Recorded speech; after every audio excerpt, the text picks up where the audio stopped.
नमस्कार, ओम शांति।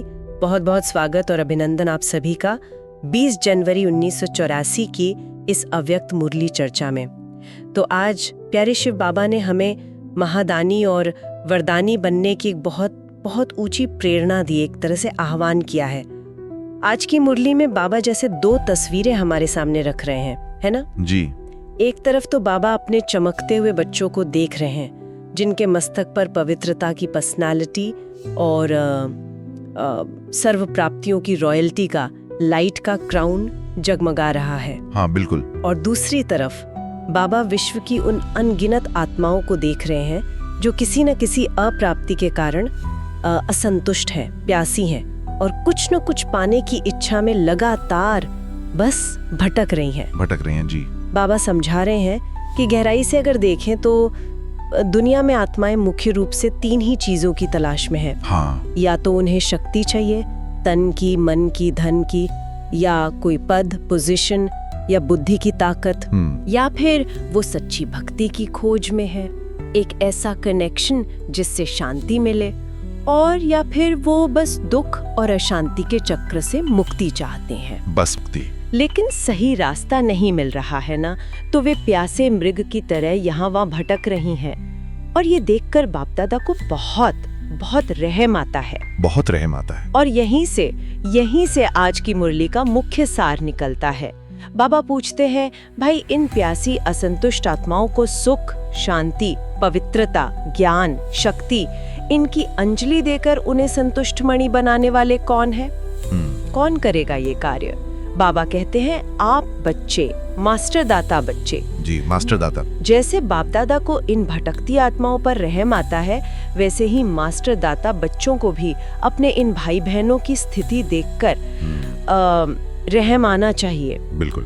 बाबा यहाँ संतुष्ट मणि बनने और बनाने पर बहुत जोर दे रहे हैं। संतुष्टता को बाबा सबसे बड़ा खजाना बताते हैं। सबसे बड़ा खजाना। हाँ, क्योंकि जहाँ संतुष्टता है वहाँ किसी भी प्रकार की अप्राप्ति का वो अनुभव हो ही नहीं सकता। सही बात है। दुनिया में लोग तो बस अल्पकाल की विनाशी प्राप्तियों के पीछे भागते रहते हैं, ये चाहिए वो चाहिए, इसी धुन में मतलब जीवन की सारी शक्ति और समय गंवा देते हैं। बाबा कहते हैं आजकल लोग संतोषी माँ को कितना याद करते हैं। क्यों?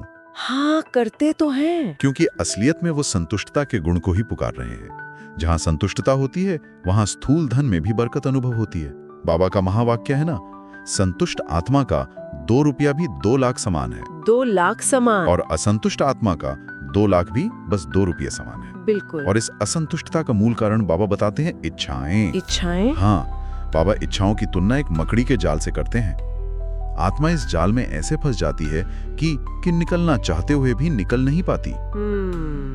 एक इच्छा पूरी होती नहीं कि 10 और नई इच्छाएं पैदा हो जाती हैं। ये कभी ना खत्म होने वाला सिलसिला है।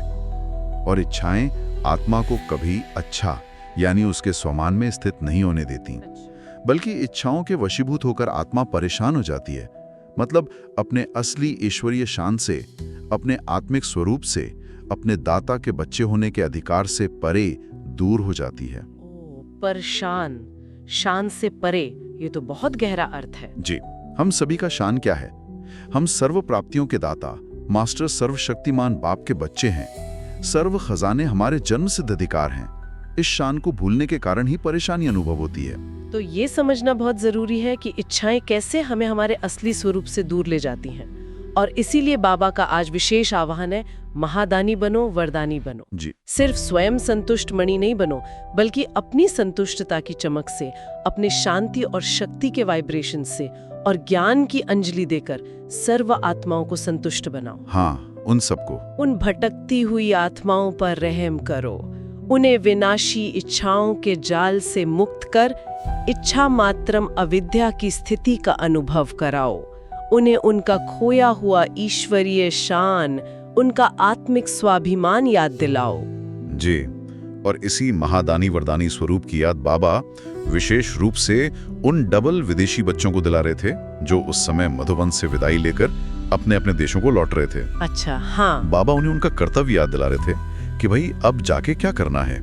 यही संकल्प इमर्ज करना है कि हमें महादानी वरदानी बनकर सर्व आत्माओं की झोली सुख, शांति और सर्व प्राप्तियों से भरनी है।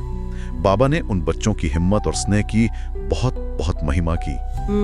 बाबा ने एक बहुत गुई ये बात भी कही कि कैसे दूर देश में रहते हुए भी, भाषा और संस्कृति का अंतर होते हुए भी, ये बच्चे बाप को पहचानने और सर्व प्राप्तियां अनुभव करने में समीप आ गए। वाह। जबकि शायद देश में रहने वाले कई बच्चे उतने समीप नहीं आ पाए। ये बाप के प्रति स्नेह और निश्चय की निशानी है। बिल्कुल। और बाबा का वायदा है, जो बच्चे हिम्मत रखते हैं, स्नेह रखते हैं, उनके साथ स्वयं भाग्य विधाता बाप, सर्व प्राप्तियों का दाता बाप सदा साथ रहता है। सदा साथ। ये कितनी बड़ी गारंटी है। सचमुच बाबा का स्नेह कितना अथाह है। वो कहते हैं कि बच्चे जब एक कदम स्नेह का बढ़ाते हैं तो बाप रिटर्न में पदम गुणा स्नेह देते हैं। पदम गुणा? ये जानना ही आत्मा में कितना उमंग उत्साह भर देता है। जी। जब स्वयं सर्व प्राप्तियों का सागर भाग्य विधाता बाप हमारे साथ है, हर पल मदद करने के लिए तैयार है, तो फिर किसी और चीज की इच्छा या चिंता वो रह ही कैसे सकती है? रह ही नहीं सकती। ये निश्चय ही हमें प्राप्ति स्वरूप और सदा संतुष्ट रहने की शक्ति देता है। हाँ। और इसी संतुष्टता और निश्चय की पराकाष्ठा है निश्चिंत अवस्था। निश्चिंत। इस स्थिति को समझाने के लिए बाबा एक बहुत ही शक्तिशाली उदाहरण याद दिलाते हैं। बाबा पूछते हैं, याद है जब ब्रह्मा बाप अव्यक्त हुए थे? जी। वो 4 दिन कैसे बीते थे? क्या कोई बड़े इंतजाम थे? क्या लंगर चल रहे थे? कुछ भी नहीं था। बस सब बच्चे एक बाप की याद में, स्नेह में लवलीन थे। लवलीन? बाबा कहते हैं, उन 4 दिनों में जैसे निश्चिंत होकर रहे, वैसे ही विनाश के समय भी बीत जाएगा। कोई चिंता नहीं होगी कि क्या होगा, कैसे होगा। बस एक बाप की याद में लवलीन होंगे और सब कुछ सहज पार हो जाएगा। सहज पार। ये निश्चिंत अवस्था का मतलब क्या है? कोई चिंता नहीं, न स्थूल साधनों की, न शरीर की, न संबंधों की, न सेवा की। कुछ नहीं। क्या होगा, ये प्रश्न ही समाप्त। मन में बस एक ही दृढ़ निश्चय, जो होगा जैसे होगा निश्चय ही कल्याणकारी होगा। इसको कहते हैं निश्चिंत बादशाह। निश्चिंत बादशाह। ऐसा ना हो कि विनाश सामने खड़ा हो और याद आए कि अरे फलाना सेंटर का क्या होगा, बैंक में जो पैसा पड़ा उसका क्या होगा, या फलाने संबंधी का क्या होगा। नहीं, सब चिंताएं समाप्त। हाँ, ये अवस्था सुनने में बहुत ऊंची लगती है, लेकिन बाबा इसका आधार भी बताते हैं। ये निश्चिंतता आते है बाप पर संपूर्ण विश्वास और सब कुछ बाप को विल करने से। सब कुछ विल करने से? जी। जैसे कोई व्यक्ति मरने से पहले अपनी वसीयत लिखकर निश्चिंत हो जाता है कि भाई अब मेरे बाद संपत्ति का क्या होगा, वैसे ही बाबा कहते हैं, आप बच्चों ने तो जीते जी अपना सब कुछ बाप को विल कर दिया है ना। हाँ, कर दिया है। हाँ, क्या क्या विल किया है? अपना हर श्वास, हर संकल्प, हर सेकंड, अपनी स्थूल संपत्ति और ये शरीर भी। सब कुछ। सब कुछ। जब सब कुछ ट्रस्टी होकर बाप हवाले कर दिया तो चिंता किस बात की? सही बात है, फिर चिंता क्यों? जी हाँ, सही कहा। लेकिन इस विल करने का, ट्रस्टी बनने का एक बहुत बड़ा दायित्व भी है। अच्छा। बाबा सावधान करते हैं कि जो चीज विल कर दी जाती है उसे फिर अपने मन मुताबिक इस्तेमाल नहीं किया जा सकता। जब हमारा संकल्प, समय, धन, शरीर सब कुछ परमात्मा की अमानत है, तो उसे बाप की श्रीमत या डायरेक्शन के बिना स्व प्रति या अन्य आत्माओं प्रति प्रयोग करना, वो अमानत में खयानत है। अमानत में खयानत, ये शब्द ही कितना गंभीर है। हाँ, बहुत। इसका मतलब है परमात्मा के भरोसे का उल्लंघन करना। उल्लंघन करना। बिल्कुल। और बाबा इसके सूक्ष्म परिणामों को भी स्पष्ट करते हैं। अगर हमने बिना डायरेक्शन के एक पैसा भी कहीं लगाया, या एक सेकंड भी व्यर्थ कमाया, या मन की शक्ति को गलत दिशा में लगाया, तो वो चीज या वो कर्म हमारे मन को अपनी तरफ खींचेगा। जैसे अगर धन बिना श्रीमत के लगाया तो वो धन मन को खींचेगा, और फिर मन इस तन को खींचेगा। अर्थात वो बात बुद्धि में घूमती रहेगी, चिंता पैदा करेगी और आत्मा को फिर से परेशान कर देगी। जी। इसलिए सदा हर कदम श्रीमत और डायरेक्शन प्रमाण ही उठाना है। अगर डायरेक्शन प्रमाण चलते हैं तो कोई बोझ नहीं, कोई पाप कर्म का खाता नहीं बनता। आप हल्के रहते हैं, फ्री रहते हैं, जिम्मेवार बाप है। प्यार से एक प्रश्न भी पूछते हैं, जैसे हमारी नब्ज चेक कर रहे हो। हाँ। डायरेक्शन तो सब मिले हुए हैं ना, क्लियर है? कभी किसी बात में मूंझते तो नहीं कि ये कार्य ऐसे करे या वैसे करे, ये करूं या ना करूं। बाबा जानना चाहते हैं कि बच्चों की स्थिति स्पष्ट है या अभी भी संशय और उलझन में फंसे हैं। हाँ, और बाबा सिर्फ प्रश्न पूछकर छोड़ नहीं देते, बल्कि समाधान भी बताते हैं। अच्छा।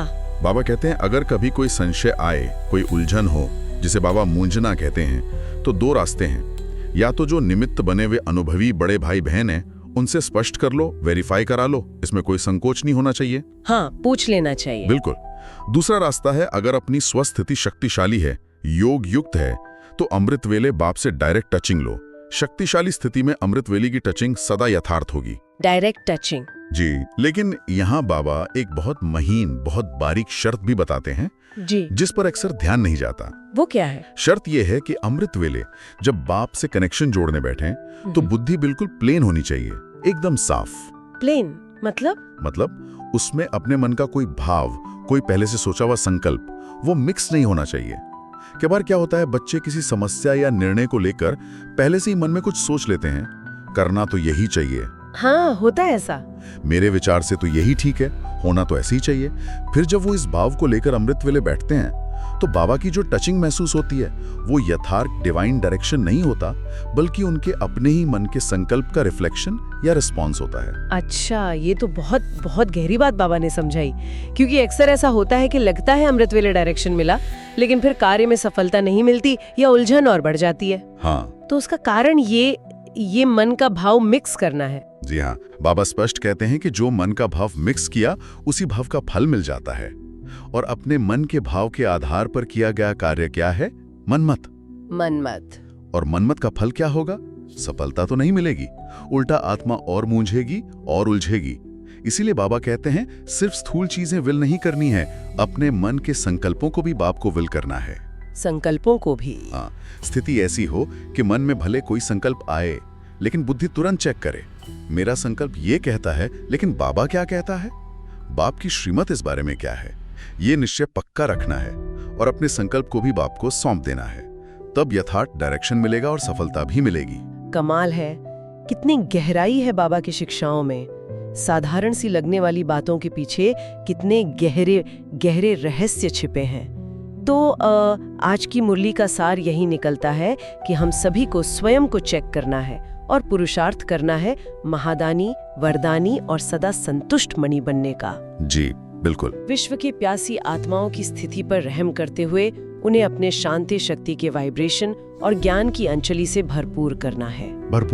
और ये सब करने का आधार है संपूर्ण निश्चय और समर्पण। अपना सब कुछ, तन मन धन समय संकल्प, सब बाप को वेल करके हर कदम बाप की श्रीमत और डायरेक्शन पर चलकर सदा निश्चिंत रहना है। सदा निश्चिंत। इसी स्थिति में सच्चा सुख, सच्ची शांति और सर्व प्राप्तियां समाई हुई हैं। बाबा आज ऐसे अपने रहमदिल, शुभ चिंतक, हिम्मतवान और सर्वसमर्थ बच्चों को बहुत बहुत प्यार से याद, प्यार और नमस्ते भेज रहे हैं। और आज की इस गहरी मुरली चर्चा के बाद हम सभी के लिए मनन करने का एक बहुत महत्वपूर्ण बिंदु ये हो सकता है, हाँ क्या? हम अपने अंदर और गहराई से झांक कर देखें कि अभी भी कौन सी ऐसी सूक्ष्म इच्छाएं, कामनाएं या अपने मन के भाव हैं जो हमें बाप की स्पष्ट श्रीमत या अमृत वेले की यथार्थ टचिंग अनुभव करने से रोकते हैं। सोचने वाली बात है।